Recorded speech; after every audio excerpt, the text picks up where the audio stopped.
नमस्कार, मैं हूं आपके साथ नम्रता शर्मा। पश्चिम बंगाल में इस साल विधानसभा चुनाव होने हैं और जिस तरीके से बीजेपी मुखर होकर आगे आ रही है, अपने बड़े बड़े नेताओं को पश्चिम बंगाल भेज रही है, टीएमसी इससे बौखलाई हुई है। और इससे भी बड़ा झटका ममता बनर्जी को बार बार तब लग रहा है जब कोने कोने से खबर आ रही है कि उनके नेता उनसे नाराज बताए जा रहे हैं, उनके विधायक उनसे नाराज हैं।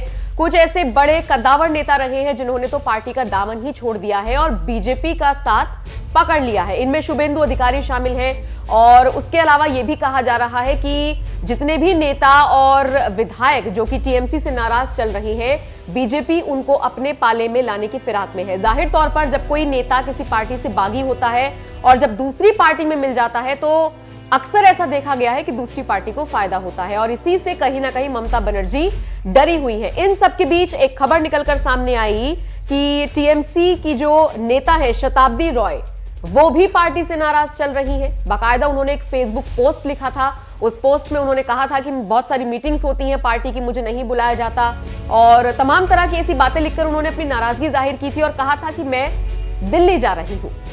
टीएमसी में खलबली मच गई। टीएमसी के अंदर खाने इस तरह की खबरें आने लगी कि कहीं ऐसा ना हो कि शताब्दी रॉय भी पार्टी का साथ छोड़ दे और बीजेपी का साथ पकड़ ले। जाहिर तौर पर अब जो है टीएमसी समझ रही है कि नेताओं को संभाल कर चलना होगा, संजोकर चलना होगा, क्योंकि बीजेपी के पाले में जो गया फिर उतना ही नुकसान टीएमसी को होना है। यही वजह है कि ममता बनर्जी के जो नेता हैं वो अब लगातार शताब्दी रॉय से कांटेक्ट में हैं। खबरें ये भी आ रही हैं कि जो कुणाल घोष और अभिषेक बनर्जी हैं टीएमसी के नेता, उन्होंने शताब्दी से मुलाकात की और उन्हें समझाया, उनकी नाराजगी दूर की, उनको इस बात का एहसास दिलाया, भरोसा दिलाया कि पार्टी में उनका आज भी वही महत्व है, वही उनका ओहदा है जो सालों पहले था, इसीलिए वो नाराज ना हो और जो भी उनकी नाराजगी का कारण है उसको जल्द ही दूर कर दिया जाएगा।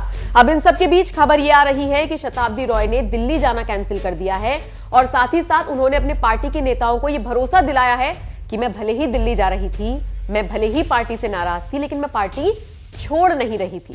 अब ये तो शताब्दी रॉय ही जाने कि वो किस पर्पस से दिल्ली जा रही थी और फिर जब उन्हें टीएमसी के नेताओं ने मनाया तो उन्होंने दिल्ली जाना क्यों कैंसिल कर दिया, ये तो आप भी बखूबी समझ ही गए होंगे। लेकिन इन सब के बीच राहत की खबर टीएमसी के लिए ये है कि शताब्दी रॉय को मनाया जा रहा था और वो मान गई हैं और लिहाजा वो दिल्ली नहीं जा रही है और इसके आगे क्या मायने होने वाले थे ये हमें आपको बताने की जरूरत नहीं है।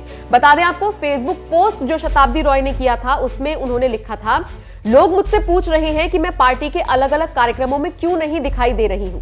मुझे अपने लोगों के साथ रहना पसंद है, लेकिन कई लोग नहीं चाहते कि मैं आप सबके साथ रहूं। अक्सर मुझे पार्टी कार्यक्रमों के बारे में सूचित नहीं किया जाता है, तो अब मैं क्या कर सकती हूं। और उनके इसी पोस्ट के बाद सियासत तेज हो गई थी। कहा जाने लगा था कि भाई मैं दिल्ली जाऊंगी और उसके बाद से ही टीएमसी के नेता उनसे लगातार कांटेक्ट में थे। हालांकि अब उन्होंने ये कहा है कि दिल्ली जाने का मतलब ये नहीं कि मैं बीजेपी में शामिल होने जा रही हूं। मैं एक सांसद हूं और मैं दिल्ली कभी भी जा सकती हूं।